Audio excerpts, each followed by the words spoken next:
আসসালামু আলাইকুম প্রিয় দর্শক, আপনার ডিজিটাল জন্মসনদ হারিয়ে গেছে অথবা কোথাও খুঁজে পাচ্ছেন না, আপনি চাইলে নাম্বার দিয়ে পুনরায় আপনি আপনার ডিজিটাল জন্মসনদটি বের করতে পারবেন। শুধুমাত্র আপনার সেই 17 ডিজিটের নাম্বারটি থাকলেই কিন্তু আপনি পুনরায় আপনার জন্মসনদটি বের করতে পারবেন অনলাইন থেকে। তো চলুন আপনাদেরকে দেখিয়ে দিচ্ছি কিভাবে আপনারা এই কাজটি করবেন।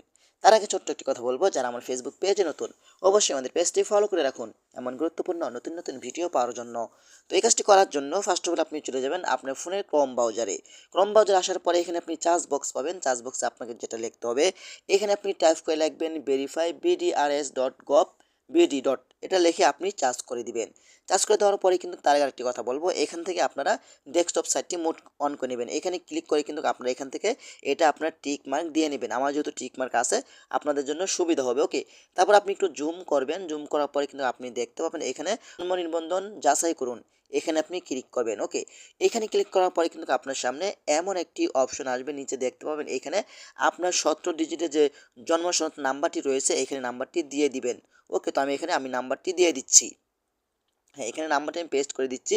তারপর এখানে আপনার জন্ম তারিখটা দিয়ে দেবেন, এখানে যেভাবে আছে প্রথম দিবেন সাল, তারপর মাস, তারপর লাস্ট হলো তারিখ। ঠিক আছে, তো আমি এখানে আমার জন্ম সালটি দিয়ে দিচ্ছি। তারপর এখান থেকে আপনি যাচাই নামে একটি অপশন পাবেন, এখান থেকে যাচাই অপশনটিতে আপনি ক্লিক করে দিবেন। যাচাই অপশনটিতে ক্লিক করে দেওয়ার পরে কিন্তু আপনার সামনে এমন একটি ইন্টারফেস শো হবে, একটি ঘর আসবে, দেখতে পাচ্ছেন এখানে তারা একটি ক্যাপচার দিয়ে দিছে। দেখেন এই ক্যাপচারটি যোগ করলে কত হয়, আমার এখানে আপনাদের এখানে বিয়োগ অথবা মাইনাস দেখাতে পারে।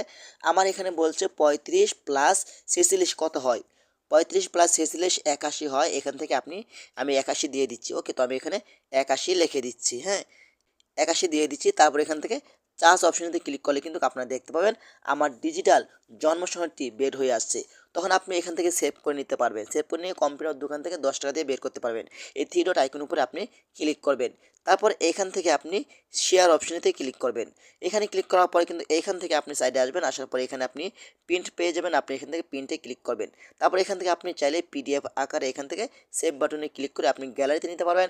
পরবর্তীতে আপনি কম্পিউটারের দোকান থেকে বের করতে পারবেন। তো এভাবে চাইলে কিন্তু আপনারা খুব সহজেই নাম্বার দিয়ে পুনরায় ডিজিটাল জন্ম সনদটি বের করতে পারবেন। তো আশা করি আজকের ভিডিওটা এই পর্যন্তই। ধন্যবাদ সবাইকে। আসসালামু আলাইকুম।